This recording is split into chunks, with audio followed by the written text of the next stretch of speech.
Hey, what's going on, all my YouTube folks out there? Here to do another video today on the KT Hoops channel. Today's topic, we're going to talk about who do you think will win in Game 7 of the Clippers and the Denver series. I'm going to give you my take.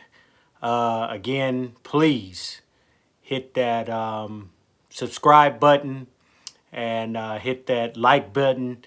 And also hit the notification button so when I put out content, when I put out videos, you guys can get them right away. So you can hear my takes on the topics that are at hand in the NBA right now and around basketball. So we're going to jump right into it. It's going to be a real quick video. Let me give you my take on this Clippers and Nuggets series so far. I think that the Clippers will actually win Game 7. I just can't see Kawhi, Doc Rivers, and Palmdale Paul, a.k.a. Paul George for all my Laker fans out there. I can't see them letting Denver come back and win 3 straight games. Kawhi he has the heart of a champion. And I think that he's going to be able to carry the rest of the guys on to victory in Game 7. But that being said, I want to give a lot of credit to Denver for what they've done. And exploiting what has really been the Clippers' weakness since the beginning of the season, which is who are they going to use to stop these big guys down low, you know, the ADs. And as you can see, the Jokic, the Embiids, the guys that can actually get down low and give them trouble back to the basket or even facing them up. That's been the biggest question for the Clippers all season. And also their perimeter defense. You know, they have great individual defenders in, of course, Palmdale Paul, Kawhi, you know, Pat Beverly. I'm not sold on him. I'm sorry. He plays the tough role and like he's just a lockdown defender.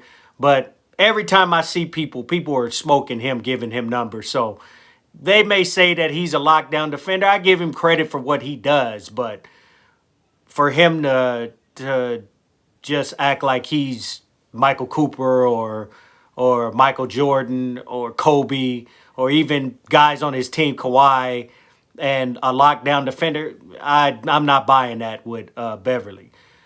But if you want to put him in that category as being a tough defender, go ahead.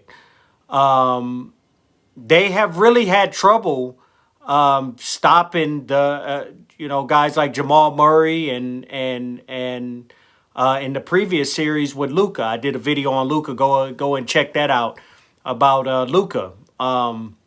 They've really had trouble with defending guys that can penetrate and break down the defense. So I think that's what's given the Clippers a lot of trouble also, is guys that can really penetrate, and then of course guys that are legit centers and big men that can really punish you down low for, you know, however punishing the league is now with big guys. Trez is a good player, but you also got to remember that this guy's only really like 6'7", 6'8". Zubac is decent for what he does, but you're not going to put him against the ADs, the Jokic, the Embiids, the guys that really have skills down low. He doesn't have a chance. So once you start peeling back the layers on their roster as far as size is concerned, that's been really an Achilles heel for the Clippers this year. So I'm not surprised that Denver has finally started exploiting them with that. But I am surprised that the Clippers have folded in these last 2 games, you know, being up by multiple digits in the second half. I'm really surprised that Doc hasn't made more adjustments to Jokic, and not necessarily try to go small, but do something to exploit his weakness. Speaking of Jokic, and his weakness is really guys that can move. If you watched him play against AD a lot this year, AD has put the ball on the floor against him and really exposed him for being, kind of that old school, slow, methodical big man. But not necessarily saying that it's a bad thing what Jokic brings to the table. It's just that the NBA is about matchups. You got to know how to expose guys' weakness, and that can in turn maybe affect their game on the other end. If you can expose their weakness. I mean, look at what the Lakers did with Houston this past series. They were able to expose the fact that they didn't have absolutely no size. The Lakers actually went smaller, but they used AD as the 5 and brought in Markieff Morris, and they were able to pretty much handle the Rockets after that Game 1 series. That's the adjustment I haven't seen from the Clippers. The Clippers, they got up 3-1, and they figured, okay, we're good. We can keep it doing the exact same thing. But Denver, on the other hand, made the adjustments, and you see what Intel has turned out to be, going from a maybe 5-game series to now you got a Game 7. You're playing for all the marbles. So, like I said, I think the Clippers, with the experience from Doc and Kawhi, will take them over the top. But I'm not selling Denver short at all. They came back from 3-1 in their first round series with Utah, and they also went to a 7-game series and won last year with Portland. So,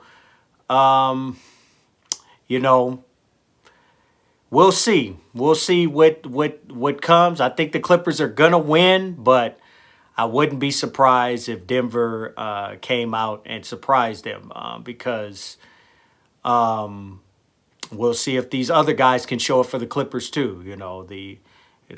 Palmdale, he has occasionally may fade in the playoffs. We got to see the Lou Wills. We got to see Landry, what he does. We got to see Montrez and all those guys. Can they perform in the 7th game with all the pressure on them? Because all the pressure is on the Clippers. It's not on Denver. Denver is just playing with house money right now. All the pressure is on the Clippers. So I just wanted to give you that quick take on what I thought and what I seen so far in this series is that Denver has been able to make the adjustments. The Clippers started out strong, and then Denver just counterpunched. And now we're going to see in the 12th round who is going to throw that final knockout punch. Go ahead and hit me in the comment section. Let me know what you think. And don't forget, hit me up on Facebook. Hit me up Instagram, Twitter, KT Hoops channel. Please subscribe and hit the notification button so you'll get the videos when I put them out. All right, everybody. I'll be hitting you up with some new commentation. Hopefully we will know by tomorrow who is going to be in the Western Conference Finals. I'll talk to you later on this week. Have a good day. Peace.